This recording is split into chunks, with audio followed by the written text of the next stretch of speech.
অবশেষে জানা গেল মধ্যপ্রাচ্য নিয়ে নেতানিয়াহুর ভয়ঙ্কর পরিকল্পনা। হামাসের অপারেশন আল আকসা ফ্লাউটকে অজুহাত বানিয়ে গোটা গাজা উপত্যকাকে নরকে পরিণত করেছে দখলদার ইসরায়েল। এখানে থেমে থাকেনি নেতানিয়াহু, তার বাহিনী নির্বিচার হামলা করেছে সীমান্তবর্তী লেবাননেও। এবার আসাদ সরকারের পতনের পর গুড়িয়ে দেওয়া হয়েছে সিরিয়ার সামরিক শক্তি। নিজেদের নিরাপত্তার স্বার্থে এমনটা করেছে বলে জানায় তেল আবিব। তবে এমন আগ্রাসনের আড়ালে ভয়ঙ্কর এক খেলার ইঙ্গিত পাওয়া যাচ্ছে, যা পাল্টে দিতে পারে গোটা দুনিয়ার সমীকরণ।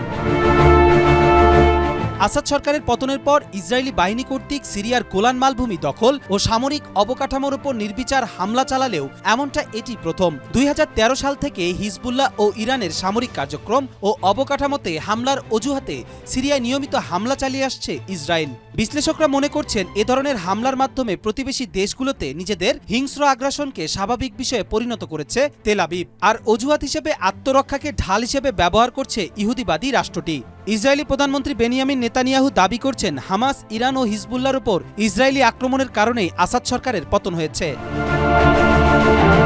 নেতানিয়াহুর এই পরিকল্পনা শুধুমাত্র ইসরায়েলের নিরাপত্তা সংক্রান্ত ইস্যু নয়, বরং পুরো অঞ্চলের ভবিষ্যতের ওপর গভীর প্রভাব ফেলতে পারে। বিভিন্ন সূত্র থেকে জানা গেছে, নেতানিয়াহু তার সরকারের অধীনে নতুন উপনিবেশবাদী কার্যক্রম শুরু করার জন্য প্রস্তুত। এই পরিকল্পনার অংশ হিসেবে ইসরায়েল অধিকৃত পশ্চিম তীরে নতুন বসতি নির্মাণের কাজ শুরু করতে যাচ্ছে। এছাড়া ইসরায়েলের সেনাবাহিনী আরও শক্তিশালী অবস্থানে গিয়ে ফিলিস্তিনিদের ওপর দমন-পীড়ন চালানোর আশঙ্কা রয়েছে। এটি ইতিমধ্যেই ফিলিস্তিনিদের মধ্যে ক্ষোভ ও প্রতিবাদের সঞ্চার করেছে এবং অঞ্চলটি শান্তিপূর্ণ পরিবেশের উপর বিশাল চ্যালেঞ্জ তৈরি করছে। কবির চৌধুরী, জয়, মাই টিভি।